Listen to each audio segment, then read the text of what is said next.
Hello everyone, সবাইকে welcome to আমাদের সংসারে। তো আজকে আমার যে ব্লগটা সেটা কিন্তু আমাদের ঈদের ছুটিতে ঘোরাঘুরির একটি ব্লগ। তো ঈদের ছুটিতে কিন্তু আমরা এরকম চলে গিয়েছিলাম নারায়ণগঞ্জে আমার ননদের বাসায়, এবং সেখানেই প্রথম মামনিকে আর কি ভাত খাওয়াচ্ছি আর কি। আর মামনি কিন্তু এরকম টেলিভিশন দেখে ডান্স করছে এবং ও অনেক খুশি হয়েছে। আর ঈদের ছুটি প্রায় 10 দিন আমরা বাসায় রুমের মধ্যেই কাটিয়ে ফেলেছিলাম। তো মামনি অনেক বোর হয়ে যাচ্ছিল, তো ওর পাপা বলছিল যে যাও কোথা থেকে ঘুরে আসো। তো আমার ননদ মানে আমার দিদি ফোন দিয়েছিল যে আসো তোমরা। তো আমরা এরকম কিন্তু চলে গিয়েছিলাম। আর এখন কিন্তু আমরা এটা মানে নেক্সট ডে আর কি, পরের দিন আমরা এরকম মার্কেটে বের হয়েছি সবাই মিলে। তো আমার ভাগ্নে এসি কিনবে সেজন্য আর কি, আর আমি মামনির জন্য পয়লা বৈশাখের ড্রেস কিনবো সেজন্যই বের হয়েছি। তো এরকম এসির শোরুমে আর কি মানে পছন্দের জন্য দেখা হচ্ছিল আর কি, দাম দর করা হচ্ছিল। আর আমরা কিন্তু এরকম চলে গিয়েছিলাম শোরুমে ড্রেস কেনার জন্য। তো পয়লা বৈশাখের কিন্তু কোনো ড্রেসই নেই, সব কিন্তু ছিল আর কি ঈদের সব পার্টি ড্রেস আর কি। তো আমি চাচ্ছিলাম পয়লা বৈশাখের মানে যে রীতি অনুযায়ী এরকম ড্রেস পাওয়া যাবে কিনা। তা আমরা কিন্তু ড্রেস কেনা শেষে তো আমার ভাগ্নে কিন্তু আমার মামনিকে অলরেডি ড্রেস কিনে দিয়েছে। তা আমার কিন্তু আর পছন্দ হয়নি কোনো ড্রেস। তো আমার ভাগ্নে কিন্তু মামনিকে একটা ড্রেস কিনে দিয়েছিল। পরে আমরা রেস্টুরেন্টে বসে ওটা খাচ্ছিলাম। হ্যাঁ, খাওয়া শেষে তারপরে এই যে মামনি ওর পিসিমণির কাছে বায়না করছিল যে পিসিমণি আমি পাস্তা খাবো, আমাকে পাস্তা খাও। তোর পিসিমণি ওকে এইভাবে পাস্তা রান্না করে দিয়েছে। আর ওই যে সসের বোতল নিয়ে এরকম ইয়ে করছে, মানে পাস্তার থেকে ওর সস বেশি মানে আর কি পছন্দ আর কি, ফেভারিট। তো সসের বোতল নিয়ে এরকম করছে। তো সসের ওইটা কিন্তু শেষ হয়ে গেছে। তা আমি কিন্তু ওকে নতুন বোতলটা দিতে না করেছি, কারণ ওটা শেষ হয়েছে, ওটাতেই ও খায়, তাছাড়া ও অনেকখানি খেয়ে ফেলবে। তা আমরা সবাই এরকম করে পাস্তা খাচ্ছিলাম। আর এটা কিন্তু আরেকটা নেক্সট ডে, যেটা কিন্তু আমরা ইফতারির জন্য সবাই বসে গিয়েছি। আর এটা হরেক রকম ইফতারি কিন্তু এরকম কিনে এনেছে। আর এটা আরেকটা নেক্সট ডে আর কি। তো দিদি এইভাবে লুচি ভাজছিল, নেক্সট ডে বলতে এটা ঈদের দিন ছিল আর কি। ঈদের দিনে আমরা সবাই লুচি সেমাই খাবো, তো দিদি লুচি ভাজছিল। আর লুচি কিন্তু আমারই ভাজার কথা ছিল, কিন্তু আমি দুপুরে খেয়ে ঘুমিয়ে পড়েছিলাম। তে দিদি আমাকে বললো চলো, তো আমরা পার্কে এরকম ঘুরতে যাব। তাই আমি, দিদি আর মামনি তিনজনই যাচ্ছিলাম আর কি পার্কে ঘোরার জন্যে। তাই আমরা এরকম অলরেডি বের হয়ে পড়েছি পার্কে যাওয়ার জন্যে। আর রাস্তাঘাট কিন্তু ফাঁকা। ঈদের লোকজন তো আছে, বাট যেটা স্থানীয় লোকজন আর কি, কিন্তু যারা যারা ওখানে কাজকর্ম করে তারা কিন্তু অলরেডি দেশে চলে গেছে, সেজন্য রাস্তাঘাটও ফাঁকা।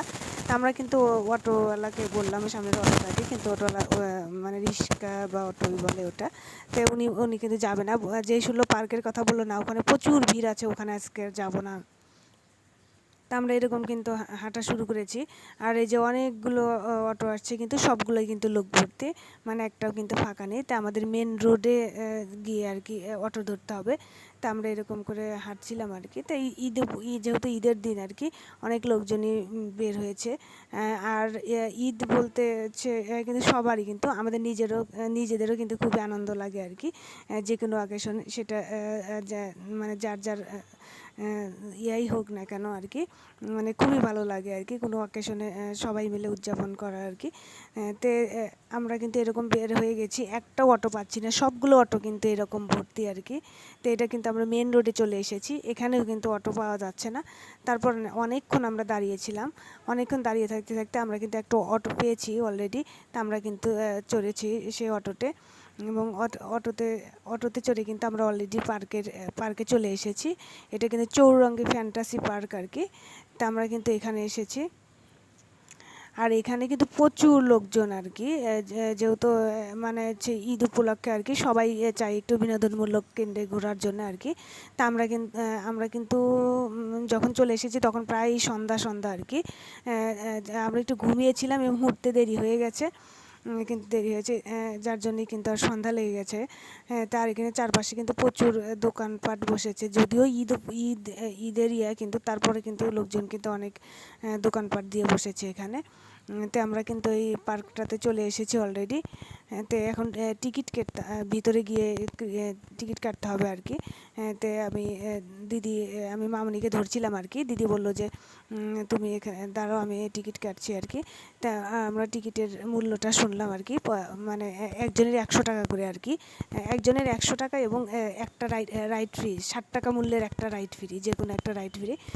তে আমরা কিন্তু অলরেডি আর মামুনির 5 বছরের উপরে বাচ্চাদের টিকিট কাটবে। তো মামুনির বয়স তো 5 বছর হয় নাই, যার জন্য মামুনির আর টিকিট কাটতে হয় নাই। তা আমরা কিন্তু 2টো টিকিট কেটে নিয়েছিলাম এবং যে কোনো 2টো রাইডে আমরা চড়তে পারবো।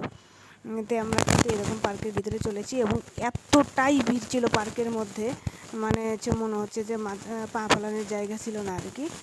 পার্কটা যে খুব বেশি বড় তা না, তবে যাই হোক মোটামুটি মানে ভালো লেগেছে আর কি, ভালো লাগার মতো আর কি, কিন্তু প্রচুর লোকজন আর কি। তো আমরা শুরুতেই একটা শিম্পাঞ্জির ওখানে শিম্পাঞ্জিকে দেখছিলাম দূর থেকে, যে শিম্পাঞ্জির স্ট্যাচুটা অনেক বড় শিম্পাঞ্জির স্ট্যাচুতে আমি দিদিকে বলছিলাম যে চলেন আগে শিম্পাঞ্জির স্ট্যাচুর ওখানে কিছু ফটোশ্যুট করবো আর কি। তো ওখানে কিছু ছবি তুলছিলাম মামুনিকে, আমি নিজেও ছবি উঠছিলাম, এখানে অনেকেই ছবি উঠছিল আর কি শিম্পাঞ্জির ওখানে। এবং যাই হোক পার্কটা মানে মোটামুটিভাবে অনেকটা সুন্দর। আর এটা নদীর ধারে, মেবি এটা শীতলক্ষ্যা নদীর ধারে পার্কটা, মেবি হবে শীতলক্ষ্যাই হবে হয়তো। তো হচ্ছে আর এখানে কিন্তু পিচ বোট আছে, যে কেউ পিচ বোট দিয়ে মানে চাইলেও ওখানে পিচ বোট দিয়ে মানে ঘোরার ইচ্ছে থাকলে ওখান দিয়ে রাউন্ড দিয়ে ওরা ঘোরাচ্ছে। আর এখানে কিন্তু অলরেডি এরকম শিপমেন্টের জাহাজগুলো যে চলছে এগুলা। আর মানে এখানে কিন্তু অনেকেই বসে আছে, এটা কিন্তু অনেক ভালো লাগছিল আর কি যে অনেকে ওখানে বসেছে। তা আমরা যেহেতু হচ্ছে আর আমরা যখনই বের হয়েছি তখনই দেখছি ফোঁটা ফোঁটা বৃষ্টি পড়ছিল আর কি। তো যার জন্য আমরা আর কোথাও বসিনি, আমরা শুধু 4-5টা রাউন্ড দিচ্ছিলাম আর কি, এরিয়াটুকু চারপাশের এরিয়াটুকু যে কোন রাইডটাতে চড়া যায় তো ঘুরে ঘুরে দেখছিলাম। আর যে সব রাইডে এতটাই লাইন আর কি, দীর্ঘ লাইন আর কি, মানে হচ্ছে একদম একটা রাইডের কাছে 1 ঘন্টা চলে যাচ্ছে আর কি লাইনে দাঁড়িয়ে থাকতে থাকতে, এরকম আর কি। তো হচ্ছে আমরা ওরকম ঘুরে ঘুরে দেখছিলাম যে মামুনির জন্য কোনটা পারফেক্ট আর কি, কোন রাইডটাতে মামুনিকে চড়ানো যায়। এরকম আগে 4-5 ঘুরে ঘুরে দেখলাম। তো রাইড যে খুব একটা বেশি আছে তা না, তবে যেগুলো আছে বাস ভালো আর কি। তো আমরা আসছিলাম আর কি। তো এই রাইডটা কিন্তু আমার একটু ভয় লাগে আর কি, এটা কিন্তু অনেকেই চলছিল। তো এটা কিন্তু হেলিকপ্টারের একটা রাইড। এটাতে আমি বললাম দিদিকে বললাম যে চলো আমরা এখানে যাই, স্বপ্ন করে মামুনিকে চড়াই রাইডে করাতে। তো দিদিকে দিয়ে কিন্তু মামুনিকে ধরিয়ে দিয়েছি, আর আমি ভিডিও করছিলাম, বললাম দিদি আপনি মামুনির সাথে যান। তো দিদিকে দিয়ে কিন্তু আমি এই রাইডটাতে চড়িয়েছি। আর এটাতে এখানেই প্রায় 1 ঘন্টা চলে গেছে এই লাইনটাতে, যে এত দীর্ঘ লাইন ছিল। তারপরে আর একটা টিকিট আছে। তো দিদি বললো যে আচ্ছা এইটাতেও আর একটা রাইডে চড়বো। তো এই যে আমরা এটা হেলিকপ্টারের একটা রাইডে চলে এসেছি। এখানে কিন্তু 1.5 ঘন্টার মতো গেছে, মেবি 1.5 ঘন্টা এখানে দাঁড়িয়েছিলাম এই রাইডটাতে চড়ার জন্য। তা আমি এইটাতে কিন্তু আমি আর মামুনি চড়েছি, তারপরেও আমি ভিডিও করছিলাম আর কি। কিন্তু এটা কিন্তু অনেকটা মানে হচ্ছে যখন উঁচাতে ওঠে তখন একটু ইয়েই লাগছিল আর কি। তো মামুনিও অনেক মজা পাচ্ছিল আর কি রাইডটাতে চড়ে। তা আমরা কিন্তু আর ঘোরাঘুরি করছিলাম না, কারণ অনেকটাই রাত হয়ে গিয়েছে। তো আমরা চলে যাবো। আর আমাদের প্রচণ্ড ক্ষুধাও পেয়েছিল। তো আমরা বাসায় যে লুচি করা হয়েছে, লুচি সেমাই এগুলো খাবো। তো আমরা তাড়াতাড়ি যাচ্ছিলাম আর কি। তো দিদি বললো যে পার্কের অপোজিটেই একটা মন্দির আছে, চলো মন্দিরটাতে যে একটু ঘুরে আসি।